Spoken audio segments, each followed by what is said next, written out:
Bismillahirrahmanirrahim. Assalamualaikum warahmatullahi wabarakatuh. Alhamdulillahirabbil alamin wassalatu wassalamu ala asyrafil anbiya'i wal mursalin wa ala alihi wa sahbihi wa man tabi'ahum bi ihsanin ila yaumiddin. Rabbi shrah li sadri wa yassir li amri wahlul 'uqdatam min lisani yafqahu qawli. Subhanaka la ilma lana illa ma 'allamtana innaka antal alimul hakim. Wala haula wala quwwata illa billahil aliyyil azim, amma ba'du. Alhamdulillah, kita teruskan kembali kuliah ilmu usul fiqh kita. Ini adalah siri yang ke-23 menggunakan kitab Al-Wajiz fi Usulul Fiqh karangan Dr. Abdul Karim Zaidan. Dan tajuk kita pada hari ini ialah Asyaqqu minal a'mal ataupun al-a'mal asyaqqah. Kita telah pun membincangkan dalam kuliah yang lepas berkenaan dengan al-mahkum fih ataupun af'alul mukallafin dan juga syarat syurutul mahkum fih. Dan ini adalah sambungan perbahasan al-mahkum fih, di mana kita telah pun menjelaskan pada kuliah yang lepas bahawa perbuatan yang diminta ataupun yang ditaklifkan dalam fiqh kita ini semuanya disyaratkan ialah dalam kemampuan manusia untuk melakukannya. Jadi tidak ada dalam syarak ini perbuatan-perbuatan yang kita katakan mustahil untuk mukallaf lakukan, seperti apa? Contoh, tiap-tiap hari ataupun tiap-tiap pagi kita kena terbang 5 minit, ataupun kita kena tanggung batu 50 kilo, jalan 10 kilometer, kan? Perbuatan-perbuatan sebegitu memang tidak ada dalam pentaklifan syarak. Okey. Jadi semua ibadat yang kita lakukan dalam syariat Islam kita ni, alhamdulillah, semuanya dalam kemampuan manusia untuk melakukannya. Namun persoalan yang timbul di sini ialah berkenaan dengan al-a'malu syaqqah ataupun perbuatan-perbuatan yang sedikit berat, kan? Ada tak ataupun tidak dalam syarak kita? Baik.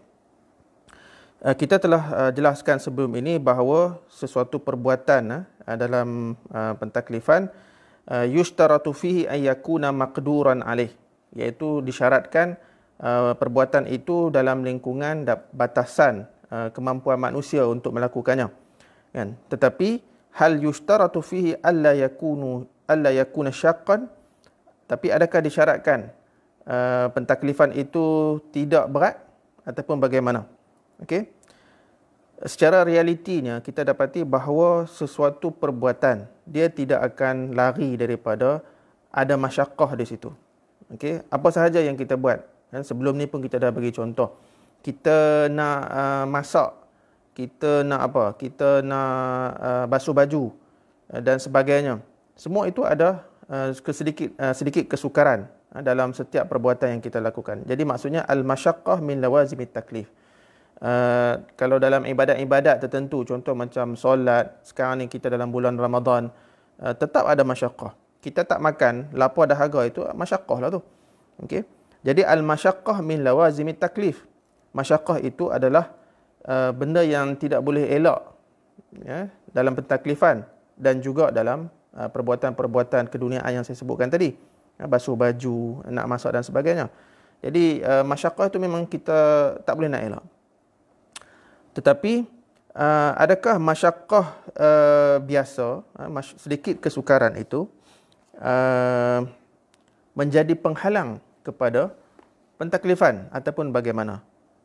Adakah kita faham bila sebut syarat, bila kita bincangkan syarat syurutul mahkum fih itu, syarat-syarat perbuatan kita ini, yang mana kita faham prinsip utamanya ialah tiada perkara yang kita tidak mampu lakukan. Jadi adakah semua kesukaran ini kita akan ambil kira sehingga menafikan tak perlu kita buat perkara tersebut ataupun bagaimana? Okey. Jadi hari inilah kita nak bincangkan tentang perkara di sini, iaitu tentang perkara-perkara al-a'malu syaqqah, perkara-perkara berat ataupun sukar dalam syariat kita. Yang pertama ialah masyaqqatun ghairu 'adiyah tatra'u 'ala al-fi'li bisababi zurufin khassah bil mukallaf. Okey, iaitu masyaqqah yang sedikit luar biasa, yang mana masyaqqah ataupun kesukaran itu berlaku disebabkan keadaan-keadaan tertentu. Contohnya macam apa? Contoh macam as-siyam fi halati safar wal marad. kita berpuasa ketika musafir ataupun kita sakit. Ini maksudnya sakit yang demam kuat sikit lah ni. Okey. Contoh lain ialah al-ikrah ala kalimatil kufri. Kita dipaksa untuk mengucapkan kalimat kufur. Kita ditangkap oleh musuh, kita ditorture, disiksa. Dan mereka minta kita untuk keluar daripada Islam dan sebagainya. Okey. Contoh lain ialah perbuatan al-amru bil ma'ruf, an-nahyu 'anil munkar. Kan? Sebab kadang-kadang di setengah tempat, di setengah negara, kita tak boleh nak laksanakan amar ma'ruf nahi munkar. Sebab apa? Sebab akan dapat tentangan sama ada daripada pihak pemerintah ataupun daripada mad'u yang kita nak ajak tu sendiri. Baik. Jadi al-masyaqqah ghairul 'adiyah ini, okey. Syariat ataupun syarak menyediakan satu alternatif yang dinamakan rukhsah. Okey. Contohnya apa? Contoh macam tadi ya. Bila kita puasa dalam bulan Ramadan, kemudian kita bermusafir ataupun kita sedang sakit, maka walaupun puasa itu wajib dan wajib puasa itu adalah hukum asal, hukum azimah, kan? Namun dalam keadaan-keadaan tertentu yang kita berhadapan dengan masyaqqah ghairul adiyah ini, disediakan satu rukhsah oleh Allah Subhanahu Wa Taala, iaitu kita dibenarkan untuk berbuka, namun selepas kita sihat ataupun selepas kita dah kembali daripada musafir itu, di luar bulan Ramadan, kita kena qada lah. Jadi masyaqqah yang ghairul adiyah ini, Allah Subhanahu Wa Taala memberikan satu rukhsah, satu keringanan kepada kita. Dan sama juga al-ikrah ala kalimatul kufri. Kalau nak ikut saja-saja kita ucap kalimat kufur ni haram, kan? Boleh membawa syirik dan boleh membawa kepada kemurtadan. Tetapi apabila kita dalam keadaan dipaksa, musuh tangkap kita, kita tak tahan siksaan, maka kita dibenarkan untuk mengambil rukhsah, iaitu hanya mulut sahaja yang kita ucapkan kalimat kufur, tetapi hati kita masih tetap dengan iman. Jadi Allah Subhanahu Wa Taala memberi satu rukhsah di situ. Okey. Namun walaupun dibenarkan rukhsah di situ, tetapi kalau kita tahan ataupun kita bersabar dengan ujian tersebut, itu lebih afdal, kan? Khususnya macam tadilah, dalam kita ditangkap oleh pihak musuh bukan Islam, kita diseksa, ditekan untuk kita meninggalkan Islam, kemudian kita diminta untuk mencaci Allah ataupun menyokong bukan Islam ini, maka diberikan rukhsah, kan? Dan kalau kita mengambil rukhsah itu, kita tidak berdosa, kan? Namun kalau kita bersabar, kan? Iman kita ni kira tahap kuat sikit lah, kan? Kita bersabar atas siksaan tersebut sehingga membawa kepada kematian kita, maka itu lebih afdal, dan untuk apa? Untuk kita menonjolkan bahawa di kalangan umat Islam itu ada mereka yang mampu mempertahankan akidah walaupun dalam keadaan disiksa oleh musuh. Begitu juga al-amru bil ma'ruf wan nahyu 'anil munkar. Okey. Bila kita melakukan amar ma'ruf nahi munkar ni, memang confirm akan ada orang tak suka. Jadi tahap orang tak suka tu kita kena tengoklah. Kalau setakat mereka hanya zaman sekarang ni dalam media sosial, mereka mengutuk, sama ada mengutuk, mencaci, menghina kita itu dalam wall mereka sendiri ataupun dalam wall kita, kan? Jadi kita setakat begitu, yang afdalnya kita sabat ataupun kita terus melakukan amar ma'ruf nahi munkar, dan tak perlulah kita ambil peduli sangat, kan, apa kutukan, cacian orang terhadap kita dalam media sosial. Okey. Tapi kalau dah sampai tahap melibatkan fizikal, kita ditangkap, kan, kita diugut, dan kita ketakutan, maka kita boleh mengambil hukum rukhsah, iaitu kita stop amar ma'ruf nahi munkar. Dan bila kita stop amar ma'ruf nahi munkar tu, kita tidak berdosa. Okey, dalam keadaan gitulah. Jadi untuk timbang tara ataupun untuk menilai tahap kemampuan kita menahan segala paksaan ataupun siksaan itu bergantung kepada keadaan lah. Okey, dan bergantung kepada individu. Jadi kita tak boleh samakan kita dengan orang, kita tak boleh samakan orang dengan kita. Dan mungkin setengah orang ni dia kena tampar sikit, dia dah give up, kan? Ada orang yang kena tabuh sampai berdarah-darah tubuh badan pun dia masih steady lagi.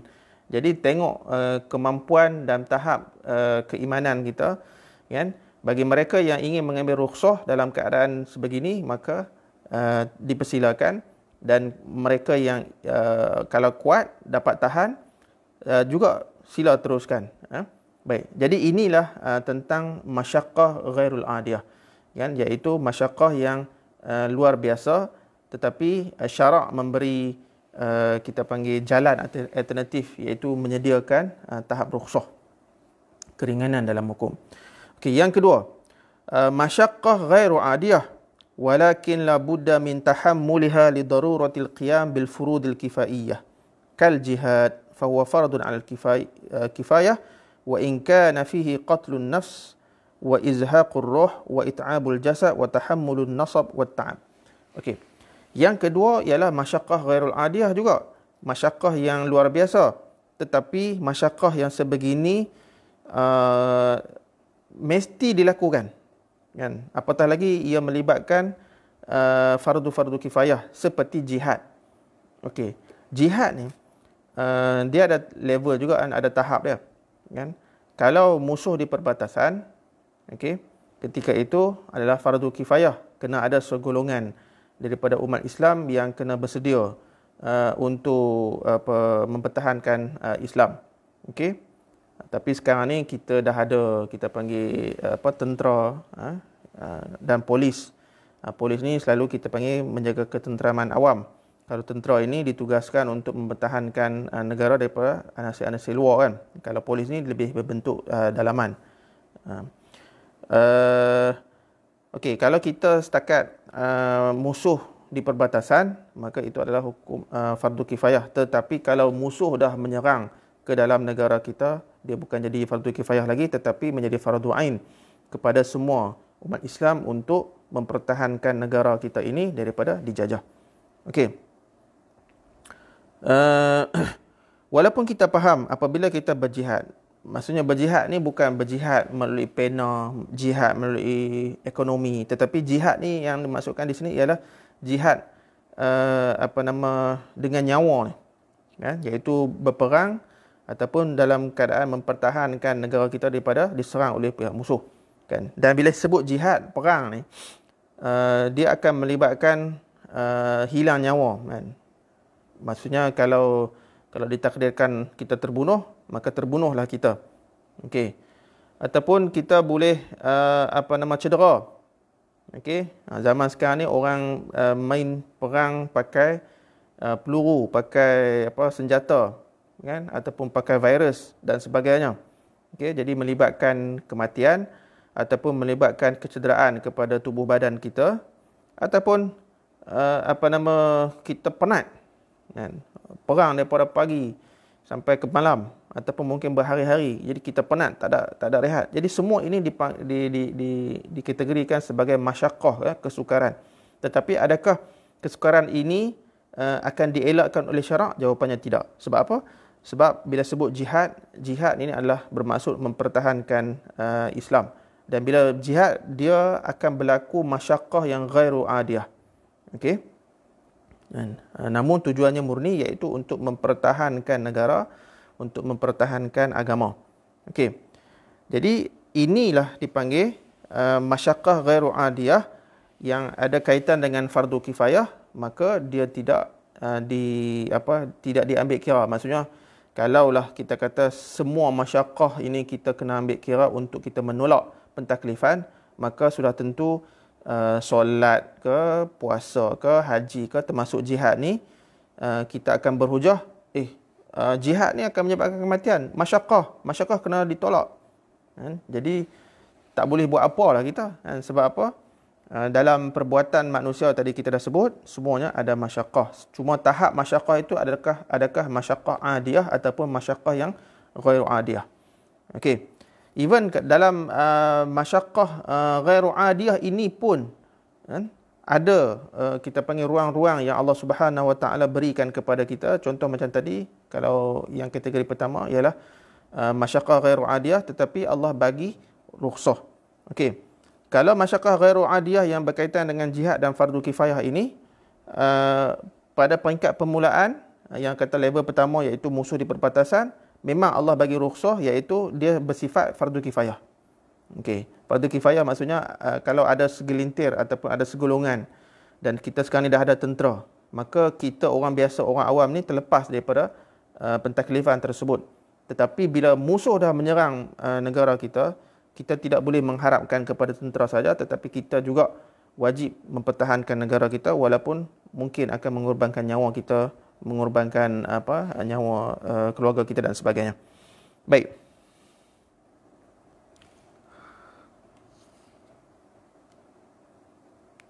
Okey.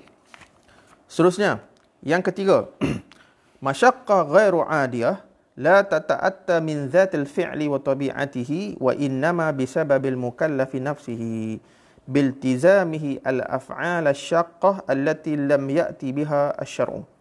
Okey. Kategori ketiga, masyaqqah ghairu adiyah juga, iaitu masyaqqah yang berat juga, tetapi bukan disebabkan tuntutan syarak, tetapi saja-saja kita cari penyakit, kan? Maksudnya kita sendiri yang menempa bala, kan? Duk buat benda-benda yang syarak tak suruh. Okey. Maka wa hadha an-naw'u min al-af'al la yajuz. Kan? Bila sebut la yajuz dalam fiqh ni bermaksud haram lah. Jadi kita haram melakukan perkara-perkara yang kita cari bala, kan? Syarak tak suruh pun, tetapi kita sendiri yang menyusahkan kita. Okey.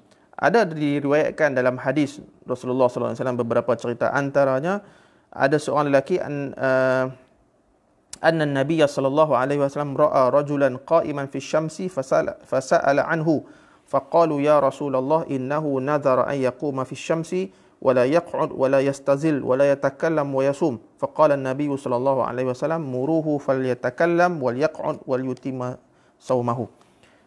Diriwayatkan dalam sebuah hadis di mana Rasulullah sallallahu alaihi wasallam telah melihat seorang lelaki itu berdiri di atas ataupun berdiri di tengah panas. Okey. Jadi Rasulullah tanyalah, lelaki ni apa hal ni? Lalu sahabat memberitahu bahawa lelaki itu telah bernazar untuk berdiri di tengah di tengah cahaya matahari itu, panas terik matahari itu.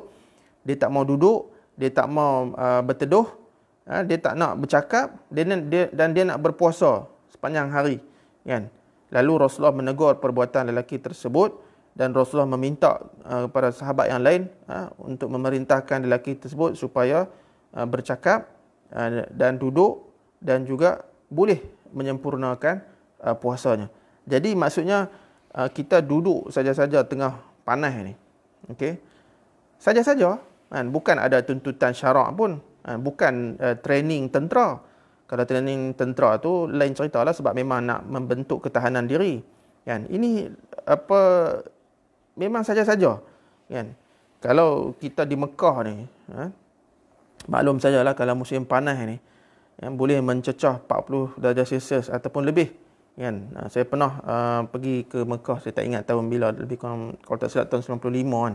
Musim panas betul. Dan kalau kita basuh baju ni, sidai kat luar tu 2-3 minit kering terus, kan? Punya panas, kan? Kalau tak silap memang lebih pada 45 darjah Celsius. Cukup panas. Kita tak mampu kalau lepas waktu zuhur sehingga asar tu, memang kedai-kedai pun tutup, kan? Dan orang amat kurang berjalan di luar, kecuali terpaksa, ya, sebab cuaca terlalu panas. Jadi kita pula menyusahkan ataupun menyeksa diri kita ni dengan berdiri di tengah panas, kan? Jadi ini adalah masyaqqah ghairu adiyah, kan? Tetapi ia bukan daripada tuntutan lawazim at-taklif, kan? Syarak takkan suruh kita saja-saja tiap-tiap hari, tengah hari, kan, duduk berjemur tengah panas itu 2-3 jam. Jadi semua perbuatan ini masyaqqah ghairu adiyah yang tidak dibenarkan, dan kalau kita buat sehingga merosakkan tubuh badan kita ataupun even boleh menyebabkan kematian kita, maka kita berdosa sebenarnya. Okey. Dan ada cerita lain di mana ada beberapa orang sahabat bertanyakan tentang Rasulullah SAW, bagaimana peribadi Rasulullah kan. Jadi bila diceritakan, maka mereka pun nak meniru Rasulullah, nak meniru gaya Rasulullah, bahkan nak lebih daripada Rasulullah kan. Ada seorang tu yang seolah bernazar nak puasa sepanjang hari kan. Dia tak mau berbuka kan, kecuali waktu malam, maksudnya setiap hari nak puasa. Dan ada yang nak qiyamul lail saja setiap malam tu sepanjang malam kan, tak nak berehat langsung. Dan ada di kalangan mereka yang tak nak kahwin kan, sebab nak menumpukan ibadat kepada Allah Subhanahu Wa Taala sahaja kan. Jadi apabila Rasulullah tahu hasrat lelaki-lelaki ini, maka Rasulullah pun menegur mereka bahawa dengan Rasulullah sallallahu alaihi wasallam bersabda, "Amma wallahi inni la akhsyakum lillah wa atqakum lahu, lakinni asumu wa uftir wa usalli wa arqud wa atazawwaju nisa, faman raghiba an sunnati falaysa minni." Kan Rasulullah menegur, kan Rasulullah menegur hasrat lelaki-lelaki yang ingin menyusahkan diri mereka sendiri kan, dengan Rasulullah berkata, "Demi Allah, aku orang yang paling takut kepada Allah kan, dan aku orang paling bertakwa kepada Allah, tetapi aku berpuasa kan, dan aku berbuka kan, dan ada hari-hari yang aku tak puasa. Aku solat qiyamul lail, dan aku juga berehat tidur waktu malam, dan aku juga mengahwini wanita." Jadi Rasulullah kata, siapa yang tidak suka sunnah aku kan, maka dia bukan daripada golongan aku. Jadi nak ikut Rasulullah tu alhamdulillah bagus dah, tetapi kita kena tahu batasan-batasan kemampuan diri kita, di mana kita ini memerlukan makan minum, kita juga memerlukan rehat, dan juga kita perlu hidup berumah tangga. Okey, baik.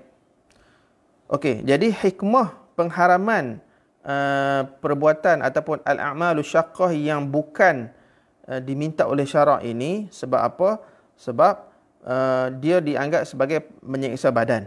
Jadi ta'zibul jasad wa tahmiluhu al-musyaq bila gharadin masyru' wala maslahata yu'addu min al-absi.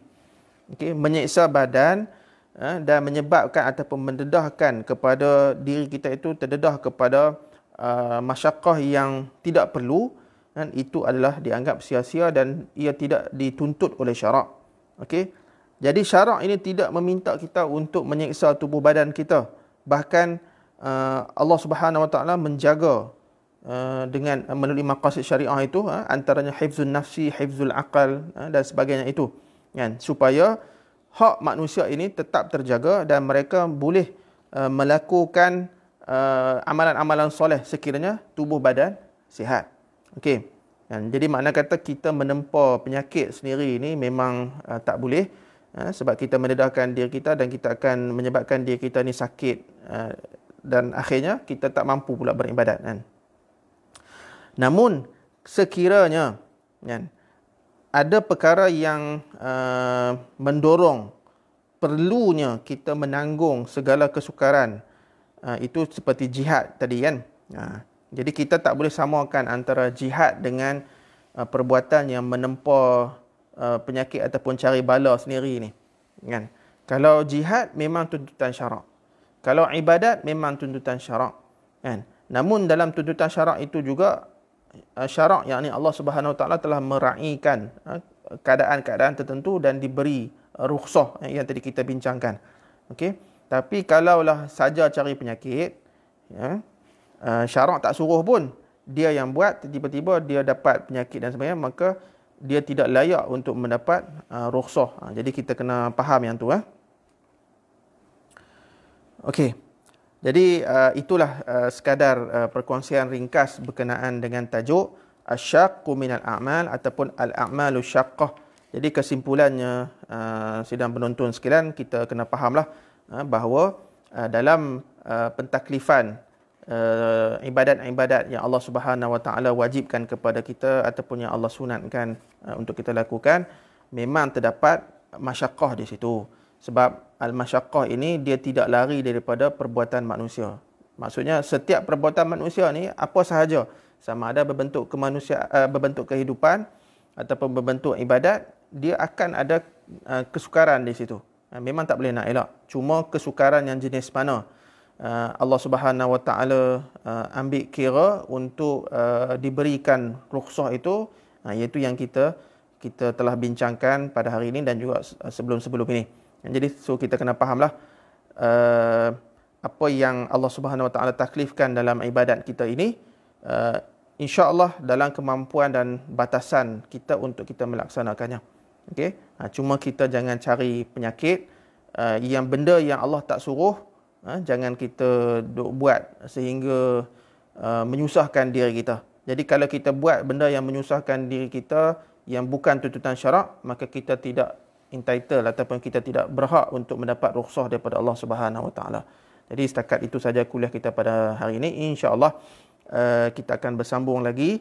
Jadi tuan-tuan dan puan-puan sidang penonton boleh ikuti kuliah ataupun siri kuliah ilmu usul fiqh ini secara berkala, ya, dan pada hari ini adalah siri yang ke-23 dan insya-Allah kita akan cuba habiskan kitab Al-Wajiz fi Usul Fiqh ini sedikit demi sedikit, ya, sekiranya diizinkan oleh Allah Subhanahu Wa Taala. So apa yang baik itu datangnya daripada Allah Subhanahu Wa Taala, apa yang kurang itu datangnya daripada diri saya. Aqulu qawli hadza wa astaghfirullah azim li wa lakum.